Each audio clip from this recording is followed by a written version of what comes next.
প্রিয় শিক্ষার্থী বন্ধুরা, তোমাদের এইচএসসি 2024 পরীক্ষার্থীদের এমসিকিউ খাতাগুলো কিন্তু বোর্ডে নেওয়া হয়েছে এবং সেই খাতাগুলো কিন্তু তোমাদের এমসিকিউ খাতা ওএমআর শিটগুলো কিন্তু তোমাদের দেখা হচ্ছে। তোমরা স্ক্রিনে দেখতে পাচ্ছ যে ওএমআর শিট অর্থাৎ এমসিকিউ খাতাগুলো কীভাবে দেখা হয়। এটি কিন্তু তোমাদের মেশিনের মাধ্যমে দেখা হয়, এটা কিন্তু কোনো টিচাররা দেখেন না। কাজেই তোমাদের যদি তোমরা দুইটি দাগিয়ে থাকো, তোমাদের কিন্তু দেখা যাবে যে সেটা কিন্তু কাটা যাবে, মানে মেশিন রোবোটিক্সের মাধ্যমে দেখা হয়। এটা কিন্তু তারা বিবেচনা করবে না, যেটা রাইট সেটাই রাইট দিবে, যেটা ভুল সেটা কিন্তু তারা কাটাতে দেবে। তো তোমাদের আইসিটি যে খাতাটা, সেই আইসিটি খাতাটার এমসিকিউ নিয়ে তোমরা নাকি টেনশনে রয়েছে। তো আইসিটিতে কিন্তু তোমাদের বিশাল পরিমাণ কিন্তু ফেল আসতেছে। তো তোমরা ইতিমধ্যে কিন্তু দেখা গেছে যে তোমাদের আইসিটি এমসিকিউটা অনেক বেশি খারাপ হয়েছে, যার কারণে কিন্তু দেখা যায় অনেক শিক্ষার্থীরা কিন্তু চিন্তায় বিভ্রান্তের মধ্যে পড়েছিল। কিন্তু ইতিমধ্যে কিন্তু দেখা গেছে যে নিউজে যে বিষয়টি প্রকাশ পেয়েছে সেটি হচ্ছে যে এইচএসের ফল অটো পাশে আসবে না, ফেল করলে ফেলে আসবে। মানে তোমরা যে কয়টা ছাত্রা পরীক্ষা দিয়েছো সেই পরীক্ষাগুলো বিবেচনা করা হবে, অর্থাৎ মূল্যায়ন করা হবে। সেই খাতাগুলোতে যদি তোমরা ফেল করে থাকো তাহলে কিন্তু তোমাদের ফেল আসবে। এটা নিয়ে কিন্তু দেখা গেছে যে বিভিন্ন নিউজ মাধ্যমে কিন্তু এটা প্রকাশিত হয়েছে এবং নিউজ মাধ্যমে আগে থেকে কিন্তু কয়েকটা প্রস্তাবনা ছিল। সেই প্রস্তাবনাগুলো কিন্তু দেখা গেছে যে তোমাদের এই কথা কিন্তু উল্লেখ ছিল যে তোমাদের যে 7টি পরীক্ষা হচ্ছে সেই 7টি পরীক্ষা তোমাদের বিবেচনা করা হবে। তো দেখতে পাচ্ছ যে এখানে আমরা দ্য ডেইলি ক্যাম্পাস নিউজ পেপারে রয়েছে, এখানে কিন্তু শিক্ষামূলক যে তথ্যগুলো সেগুলো কিন্তু সবার আগে চলে আসে। তো দেখতে পাচ্ছ এখানে বলেছে যে এইচএসসির ফল অটো পাশে নয়, ফেল করলে ফেলই আসবে। তো এখান থেকে কিন্তু তারা এটা নিশ্চিত করে বলেছে এবং নতুন যে কমিটি গঠন করা হয়েছে যেটা শিক্ষা বোর্ডের প্রশাসন, সেই প্রশাসনের সাথে কিন্তু তারা কথা বলে কিন্তু এই সিদ্ধান্ত জানিয়েছে। অর্থাৎ প্রশাসনিক যে কর্মকর্তা যারা রয়েছে, যারা খাতা দেখা নিয়ে কাজ করছে, তারা কিন্তু এই তথ্যটা দিয়েছে।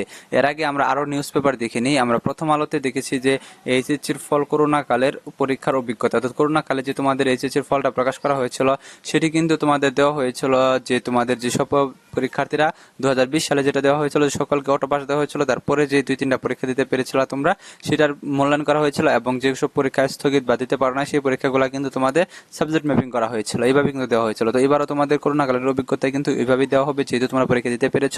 সেই পরীক্ষাগুলো কিন্তু তোমাদের দেখা যাবে যে খাতাগুলো দেখা হচ্ছে এবং বিপুল পরিমাণ কিন্তু ফেল আসতেছে এখন।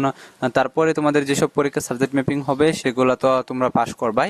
তো আরেকটি নিউজ তোমাদের দেখিয়ে দিচ্ছি, এখানে কিন্তু বলা হয়েছিল যে তোমাদের দেখতে পাচ্ছ যে এর ফলে জেএসসি ও এসএসসি পরীক্ষার প্রাপ্ত নম্বরকে প্রাধান্য দিয়ে ফল প্রকাশ করা হবে, যুক্ত থাকবে এই 7 বিষয়ের প্রাপ্ত নম্বর। অর্থাৎ তোমরা যে 7টি পরীক্ষা দিয়েছ সেই 7টি পরীক্ষার প্রাপ্ত নম্বর কিন্তু যুক্ত থাকবে।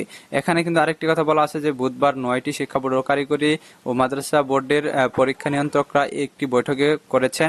বৈঠক কিভাবে ফল প্রস্তুত করা যায় তা নিয়ে চলছে বিস্তর আলোচনা। এই প্রসঙ্গে ঢাকা শিক্ষা বোর্ডের পরীক্ষা নিয়ন্ত্রক প্রফেসর আবুল বাশার জনকণ্ঠকে বলেন, যে প্রক্রিয়ায় ফল প্রস্তুত হোক না কেন পরীক্ষার্থীরা যেন সর্বোচ্চ সুবিধা পায় সেই বিষয়ে সেভাবেই সিদ্ধান্ত হয়েছে। অর্থাৎ যেহেতু তোমাদের ইতিমধ্যে এইচএসসি পরীক্ষার খাতাগুলো যেহেতু দেখা শুরু হয়ে গিয়েছে, সেহেতু কিন্তু দেখা যাবে যে তোমাদের কিন্তু সিদ্ধান্ত যদিও 3টা এসেছিল সিদ্ধান্ত, তো এই সিদ্ধান্ত নিয়ে কিন্তু এখনো যাচাই বাছাই চলছে, চূড়ান্ত সিদ্ধান্ত আসতেছে না। কিন্তু তোমাদের খাতা দেখা কিন্তু অলরেডি শুরু করে দিয়েছে, কারণ তোমাদের রেজাল্টটা কিন্তু হাতে রাখতে হবে। খাতাগুলো যেহেতু হাতে আছে, রেজাল্টটা হাতে রাখতে হবে।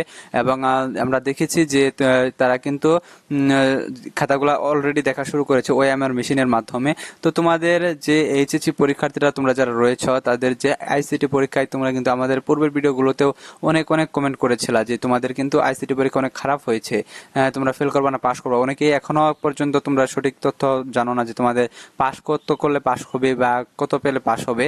তো তোমরা অনেকেই কিন্তু কমেন্ট করেছো যে 7 পেয়েছি 8 পেয়েছি, আমরা কি পাস করব নাকি, বা তোমাদের লিখিত তোমাদের 17, 18, 16 পেয়েছি বা 16 পাবো, তাহলে আমরা পাস করবো নাকি, এই বিষয়টিও তোমাদের এখন ক্লিয়ার করে দেই।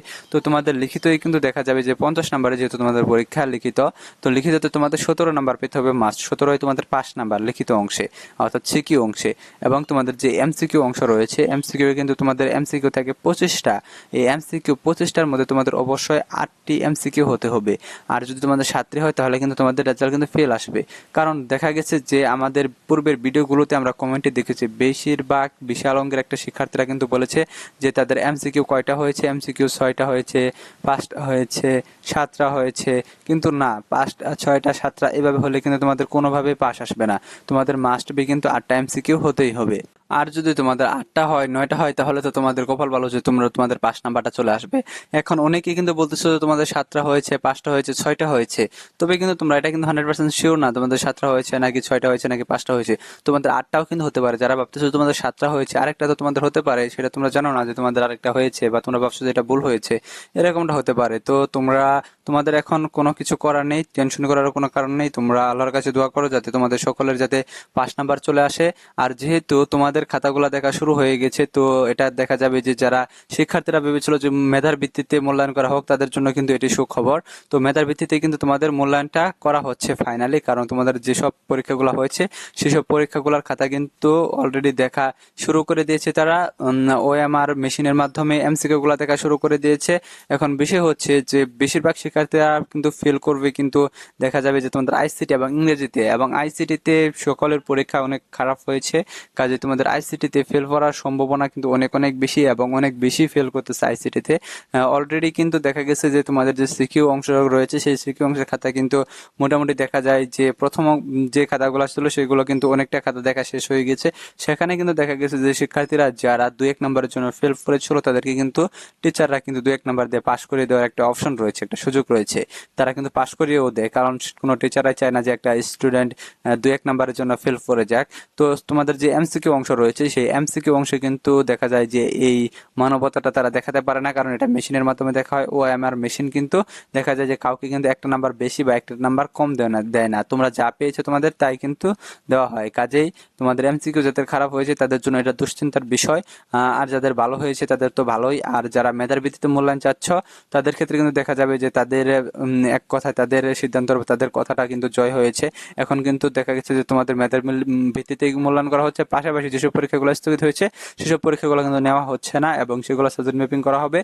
মাঝখান থেকে দেখা যাবে যে তোমাদের যে সময়টা নষ্ট হতো পরীক্ষা নিলে সেই সময়টা কিন্তু তোমাদের বেঁচে গেল, এটাই হচ্ছে কথা।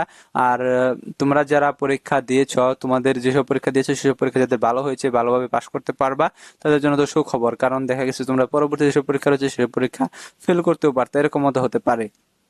কাজেই আর তোমাদের নাম্বারটা অনেক খারাপ আসতো, কারণ দেখা গেছে যে তোমাদের কঠিন গ্রুপের কঠিন কঠিন সাবজেক্টগুলো রয়েছে, এগুলো কিন্তু পরীক্ষা হয় নাই। তো তোমাদের জন্য এটা সুখবর, যারা তোমরা ভালোভাবে পরীক্ষা দিয়েছো বিগত পরীক্ষাগুলো, তো তাদের কিন্তু রেজাল্টটা কিন্তু অনেক ভালো একটা রেজাল্ট চলে আসবে। তো আজকের ভিডিও এই পর্যন্ত। নতুন কোনো আপডেট আসলে অবশ্যই কিন্তু তোমাদের সাথে সাথে জানিয়ে দেবো। তো তোমরা যারা এখন আমাদের চ্যানেলটি সাবস্ক্রাইব করো না, আমাদের চ্যানেলটি সাবস্ক্রাইব করে পাশে থাকা বেল আইকনটি বাজিয়ে দিয়ে রাখো, যাতে আমরা নতুন কোনো ভিডিও আপলোড করলেই তোমাদের নোটিফিকেশনে চলে যায়। ধন্যবাদ সকলকে।